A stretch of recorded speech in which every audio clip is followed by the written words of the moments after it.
Good morning. So we are going to assess the thorax and the lungs. In this assessment, we will include the posterior and the anterior thorax.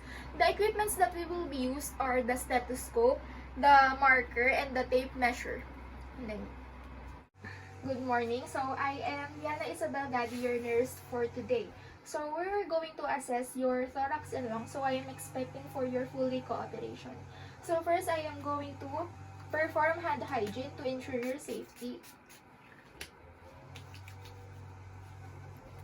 And then I am going to provide your privacy by making sure that all the curtains surrounding us are closed. So, then I am going to ask you, do you have any history of, family history of of cancer, No. allergies? No. Okay, so what are your lifestyle habits, such as smoking? May ganun ka ba? I don't have vices po. Okay, so, do you take any medication right now? No. First, we need to inspect the shape and symmetry of the thorax from posterior and lateral views, and then compare the anterior diameter to the transverse diameter. Okay, so thorax is symmetric. And the next is inspect the spinal alignment for deformities. Sir, pwede ka pong tumayo. Have the client stand from a lateral position and then observe three normal curvatures, the cervical, thoracic, and then the lumbar. Ayan, so spine is normally aligned. Okay. And the next is I am going to palpate the posterior thorax.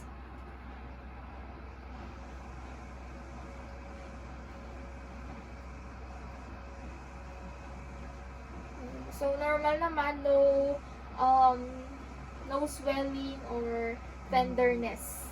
And then next is, I am going to palpate the posterior chest for respiratory. So, sir, can you make a deep breath? Once again. Ayan. So, normal naman, since nakita niyo naman mismo na yung thumb ko is nag-move naman siya. Next is palpate the chest for vocal firmities. You can use one hand, but I will going to use both hands. So, sir, can you say 1, 2, 3 or blue moon? Blue moon. Blue moon. Okay. 1, 2, 3. Yeah. Next is I'm going to percuss the thorax. And then percuss the diaphragmatic excursion. Sir, take a deep breath. Let it out and then hold it. I will do some percussion and take another deep breath in and hold it, and I will percuss it more.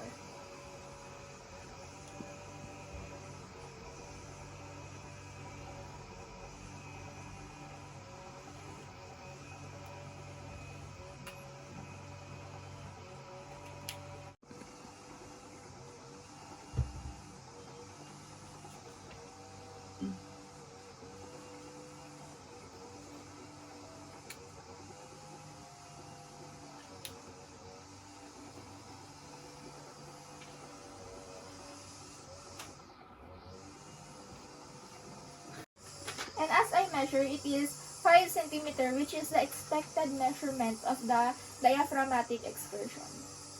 And the next is I'm going to auscultate the chest using the flat disc diaphragm of the stethoscope.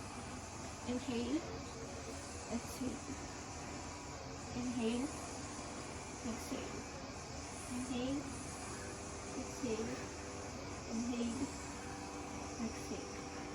So the findings are just normal.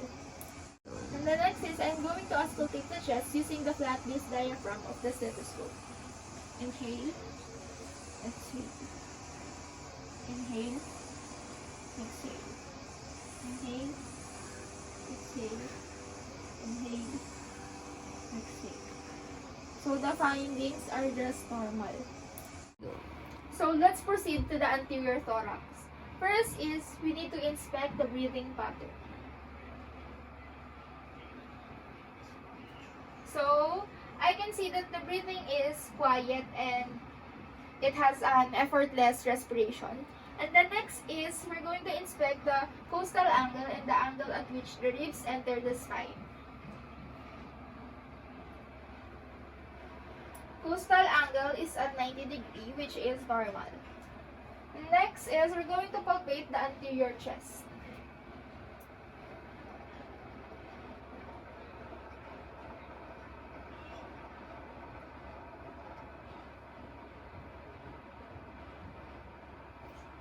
So it's just normal.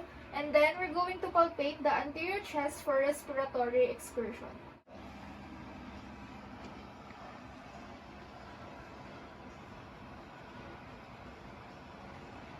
So it's just normal. And then we're going to palpate the tactile firmicus in the same manner as the posterior chest. Inhale, exhale. Inhale, exhale. So it is also normal. Next is I'm going to percuss the anterior chest systematically.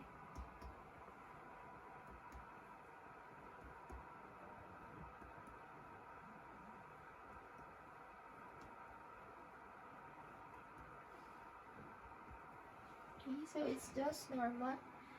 And then I am going to auscultate your trachea using the stethoscope.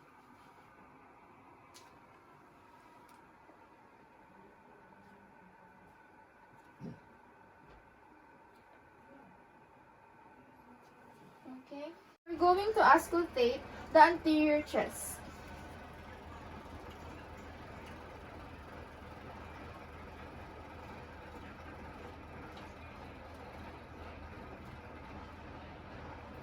And then I'm going to document all the findings in the health record.